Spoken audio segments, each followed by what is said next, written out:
যশস্বী প্ৰধানমন্ত্ৰী নৰেন্দ্ৰ মোদী ডাঙৰীয়াৰ জন্মদিন উপলক্ষে ভাৰতীয় জনতা পাৰ্টিৰ উদ্যোগত সেৱা আৰু সপ্তাহৰ যিটো সেৱা আৰু সমৰ্পণ কাৰ্যসূচী চলি আছে আৰু যিহেতু যোৱাকালি মাননীয় প্ৰধানমন্ত্ৰী নৰেন্দ্ৰ মোদী ডাঙৰীয়াৰ জন্মদিন আছিলে আৰু যোৱাকালি বিশ্বকৰ্মা পূজা আছিলে সেইকাৰণে আমাৰ যুৱ মৰ্চা নগাঁও জিলা সমিতিয়ে আজি আমাৰ জিলা কাৰ্যালয়ত এইটো ৰক্তদান শিবিৰ আজি ইয়াত অনুষ্ঠিত কৰিছে আৰু আমিও আজি ইয়াত আহি পেলাই ইয়াত অংশগ্ৰহণ কৰিলোঁ। মই নিজেও আহি পেলাই আজি ইয়াত তেজ মই দিছোঁ, মই ৰক্তদান আমি নিজেও দিছোঁ আৰু বিশেষভাৱে আমি সকলোৱে গৌৰৱান্বিত যে ভাৰতীয় প্ৰধানমন্ত্ৰী নৰেন্দ্ৰ মোদী ডাঙৰীয়াই যি ধৰণে ভাৰতবৰ্ষখন আগুৱাই নিছে আমি সকলোৱে গৌৰৱ অনুভৱ কৰোঁ আৰু তেখেতৰ দীৰ্ঘায়ু কামনা কৰিছোঁ। আৰু লগতে যুৱ মৰ্চাৰ এই কাৰ্যসূচী আমি সকলোৱে গম পাওঁ যে ৰক্তদান এটা হৈছে মহৎ দান। এটোপাল তেজে এগৰাকী ব্যক্তিৰ জীৱন ৰক্ষা কৰিব পাৰে। গতিকে এই ধৰণৰ যি মহৎ উদ্দেশ্য আগত ৰাখি এই কাৰ্যসূচী হাতত লৈছে মই ভাৰতীয় জনতা পাৰ্টি জিলা লগতে যুৱ মৰ্চাক মই ধন্যবাদ জনাইছোঁ। আমি জিকিম আমি এইকাৰণে কৈছোঁ যে উপ নিৰ্বাচনটো সাধাৰণতে দেখা পাইছে আপোনালোকে, যদিও আমি যোৱা লোকসভা নিৰ্বাচনত কেইটামান ভোটতে আমি তাত পৰাজিত হৈছিলোঁ। চামগুৰি যিটো আমাৰ পুৰণা সমষ্টিটো আৰু তাতে এবাৰ নিৰ্বাচন হ'বলৈ গৈ আছে।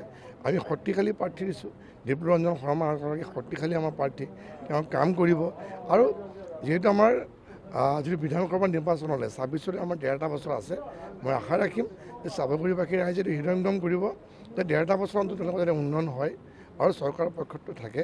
গতিকে মই আশাবাদী, কাৰণ আমি এইকেইদিন যিখিনি দেখা পাইছোঁ বঁটা কিন্তু বিজেপিৰ পক্ষত আছে আৰু ফলাফলো ভাল হ'ব, এইটো নিশ্চিত।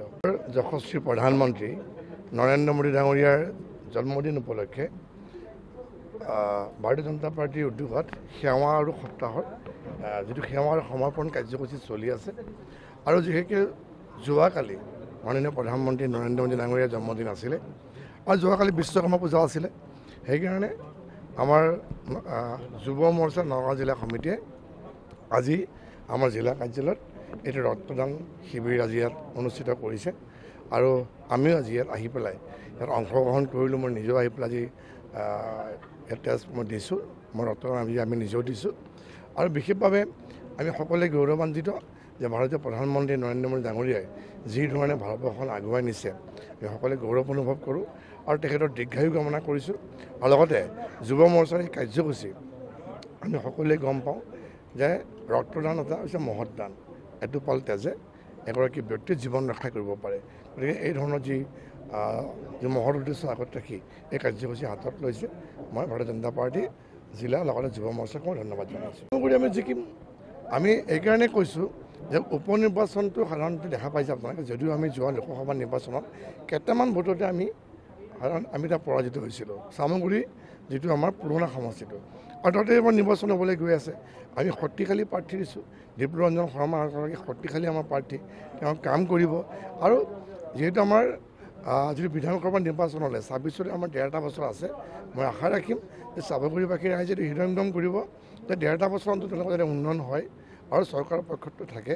গতিকে মই আশাবাদী, কাৰণ আমি এইকেইদিন যিখিনি দেখা পাইছোঁ বঁটা কিন্তু বিজেপিৰ পক্ষত আছে আৰু ফলাফলো ভাল হ'ব, এইটো নিশ্চিত।